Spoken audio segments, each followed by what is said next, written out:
Bloodborne is one of the best and most beloved PlayStation 4 exclusives, and you could even say that it was the first system seller when it launched back in March 2015. But now, 3 years later, we're still wondering if there will ever be a sequel, with the original creators working on a completely new IP instead. I think there's still hope though. In this episode of the Your Game Show, I want to go in depth on why I think that Bloodborne 2 will still happen, but not by FromSoftware, no, another developer.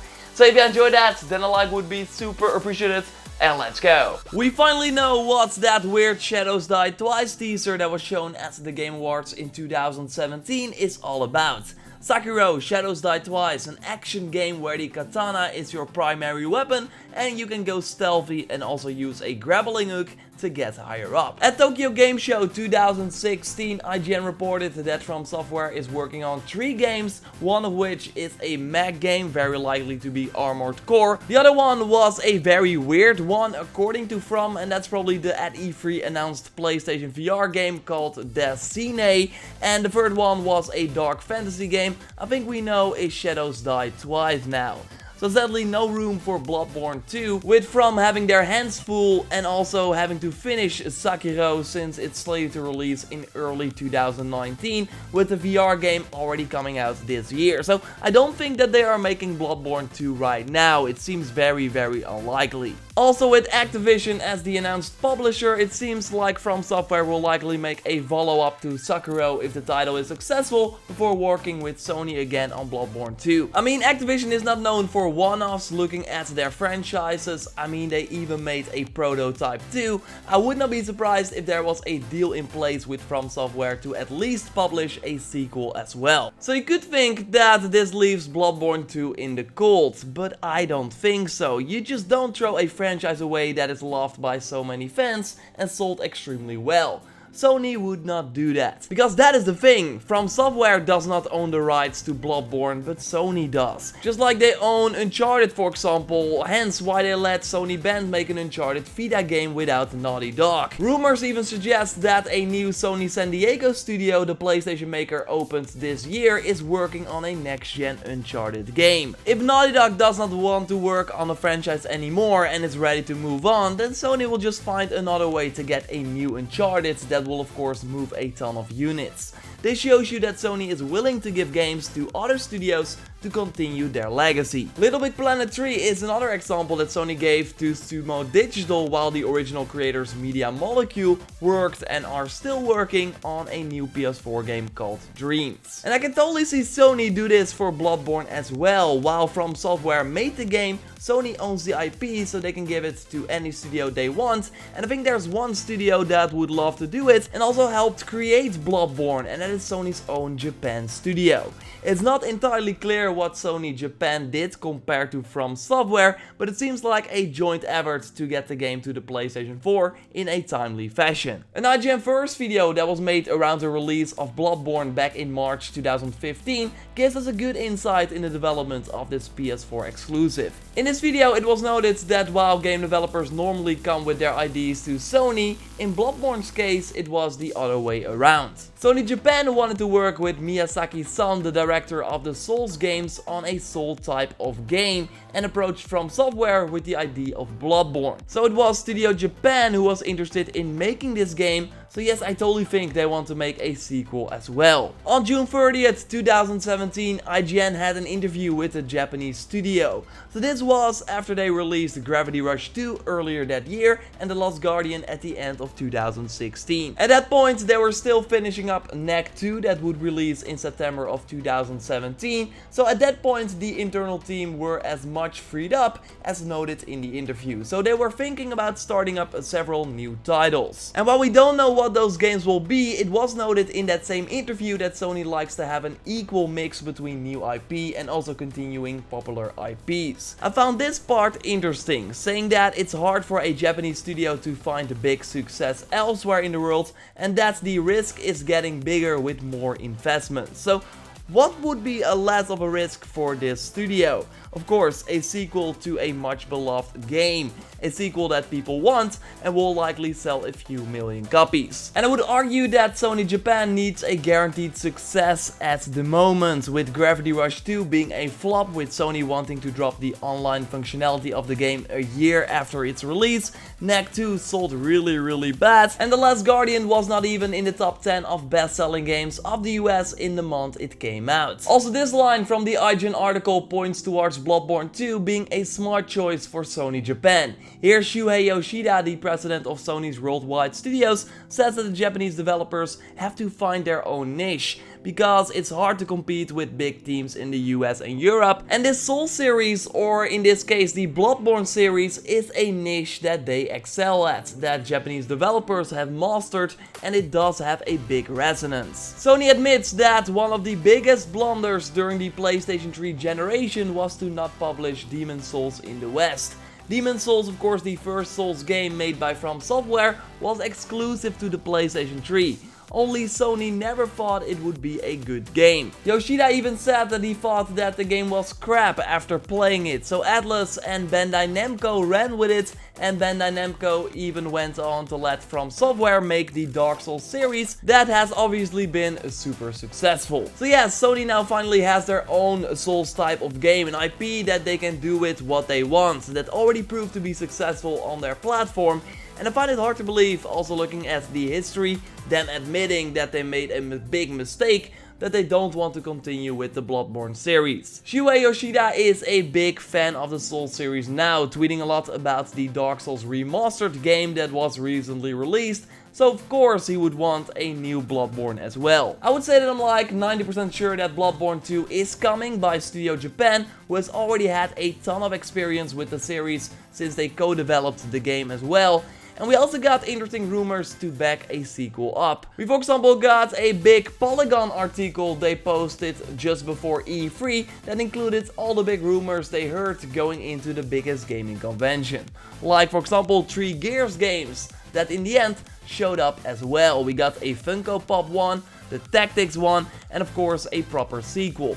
They were the first to report on this, and they were correct. They also heard and read rumors about a handful of unannounced Sony games, like sequels to Bloodborne and Horizon Zero Dawn. And yes, Horizon is like 100% confirmed at this point. I mean, if you go to the Guerrilla Games job listing website, it is noted that they are looking for a hard surface modeler to model and texture high quality robots and weapons. So for what game would that be?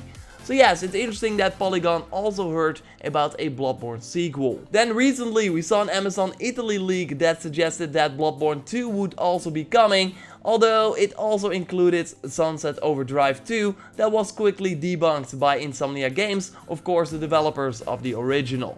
So weird stuff going on at Amazon. Normally their leaks prove to be right though. And what was interesting is that they listed Bloodborne 2 as a PS4 game, because I'm not sure if it will be the case. We do have many rumors and analysts suggesting that the PlayStation 5 will hit at the end of 2020. So we have still 2.5 years left in this generation.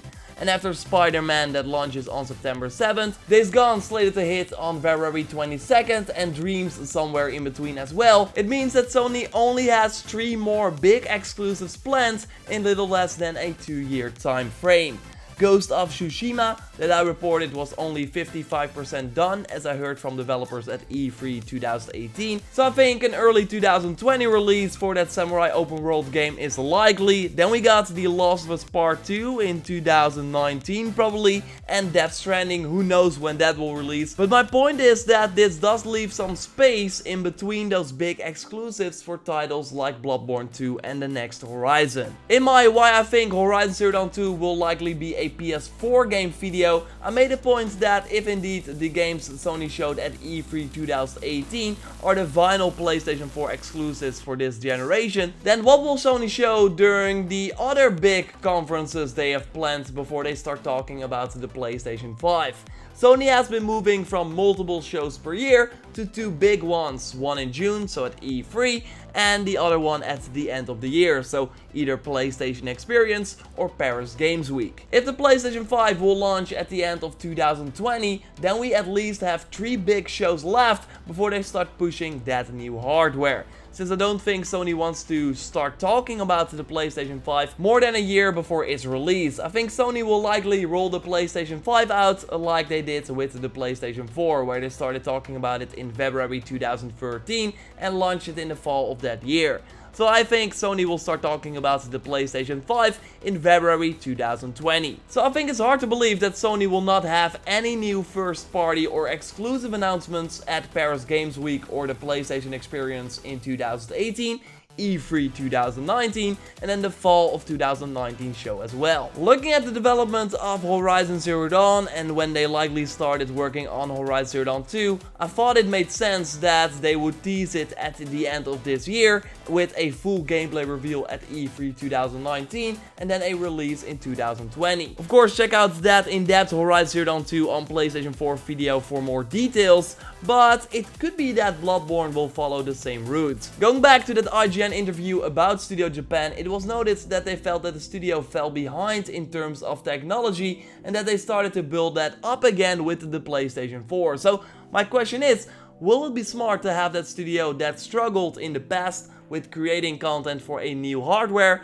that finally made a strive on the PlayStation 4 to push them to the next platform already for a game like Bloodborne 2? I don't know. And the same arguments I made for Horizon Zero Dawn 2 on the PlayStation 4 could be made for Bloodborne 2 as well. It will be a fact that releasing that game on the PlayStation 4 instead of making it a PlayStation 5 exclusive will mean that way more people can buy it. They also gave away Bloodborne as a PlayStation Plus game in March of this year, getting the game in even more hands. So you have a ton of potential buyers when the sequel shows up. And putting a game on PlayStation Plus or Xbox Games with Gold is also sometimes made ahead of a reveal of a sequel to get the game in people's minds again. So that when the sequel shows up, way more people will care. If you then put it on the PlayStation 5, then you will have way less potential buyers that you did create with giving the game away for free. But of course, Sony also has to look at the PlayStation 5 launch window. They need the exclusives, so you buy the console. An argument I made for Horizon Zero Dawn 2 on the PlayStation 4 is because I believe that launching that game on the PlayStation 5 as an exclusive